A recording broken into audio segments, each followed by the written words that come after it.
Good day all, South African Patriot here. This video, the title is The Enemy's Strategy. This video is not going to be one of those entertaining videos where we're going to give you a whole lot of hard facts. All I want to show you today is something that I've picked up many years ago. And if we look at what's happening in America and in Europe, and you see what's happened in South Africa the last 50 years, it is as if the same script book has been taken over by these immigrants to Europe and to America. So I want to share with you a video first. This is the least violent video I could find, and I want to use this as an example. Okay, now please bear with me, because if you understand the enemy's strategy, and this is all but merely one of the enemy's strategy, you'll understand that this might one day save your life, and it might open your mind to how to defend yourself as a person or as a community. So let's quickly look at this video. And what I want you to do, I want you to imagine, okay, imagine the man being one country and the lady being another country. Okay, watch the video quickly. Well, the imported culture is so great. Let's take a look. She's noticing someone is behind her, so she puts her phone away and then, so brave, spits and runs off like a little girl. Okay, so you've now watched the video.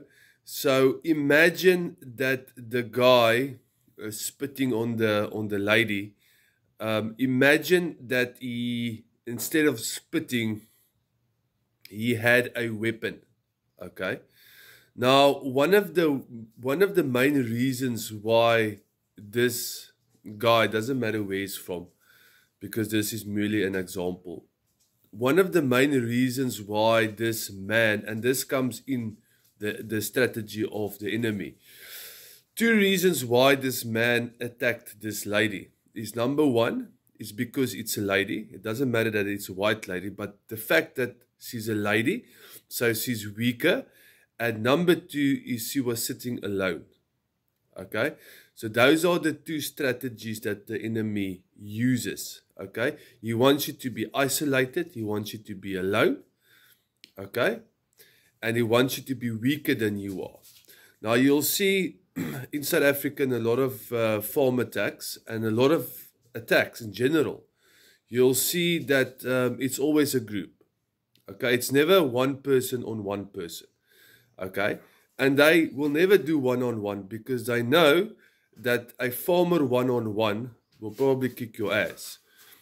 That is why they come in groups. Okay, because they want to overpower you.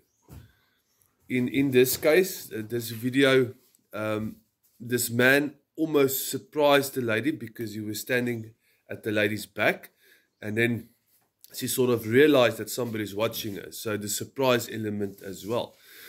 So you'll see if you go and Google, you all know that we've seen a lot of attacks on buses and trains and stuff all over the world. And the common theme is always the same. They isolate the victims, and they are always stronger in groups, or physically stronger. You'll see that suddenly now that we've got all these protests against the immigrants all across the world. Now suddenly these immigrants are crying, oh, we are feeling threatened and our lives are endangered. What's that Somalian Congress lady in America? Suddenly she's screaming, oh, my life is in danger. They are threatening to kill me and all of that stuff. Because now suddenly we are returning the strategy. The numbers and being stronger.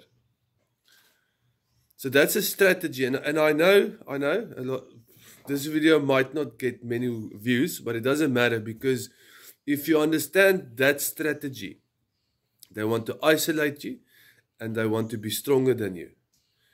If it's physical or in numbers, that is how they attack. Now, it's exactly the same when in South Africa you get pulled over by a corrupt traffic cop. Okay? If it's only you in the car, it is extremely difficult to defend yourself because he is the law, although he is corrupt. Okay, it is, and they know this. And they know this. You are a soft target. And it's exactly the same when it comes to the attacks in the Western world on white people. Okay, soft targets because we are too nice. And it's the same on farm attacks. One farmer, maybe 3 or 4 family members, isolated, alone, and then a group of them actually attacks. And it's very difficult for the farmer to defend himself unless he is well trained and unless he is willing to use deadly force. Then the game changes. I'll be very honest with you. I've been watching what's happening in the world, and one thing that these, let's call them the enemy, because it's the same in South Africa as it is in Europe and in America. One thing the enemy does not want white people to do is to stand together. And they've divided us in South Africa, white people. There's a saying, white people cannot stand together. Okay? It's a common theme. It's been drilled into our brains because they know 10 of us, well armed, well trained, okay, will easily take 100 or 1,000 of these, like on the video, okay, because that is out of pure hate. They attack out of pure hate. And white people in general defend from a position of self-defense. No hatred, no wanting to kill other people, from a position of self-defense. The motivation is much, much different than attacking out of hate. And this is what we are seeing with these immigrants. They are attacking out of hate. Whatever hate it is, religious hate or whatever hate it might be. Okay. So there's, and they know this. They literally know that if we defend from a position of self-defense, it is much more powerful than attacking from a position of hate. Please like, share and subscribe. I hope it makes sense, and I hope that this video will make a difference because it might just save somebody one day. God bless.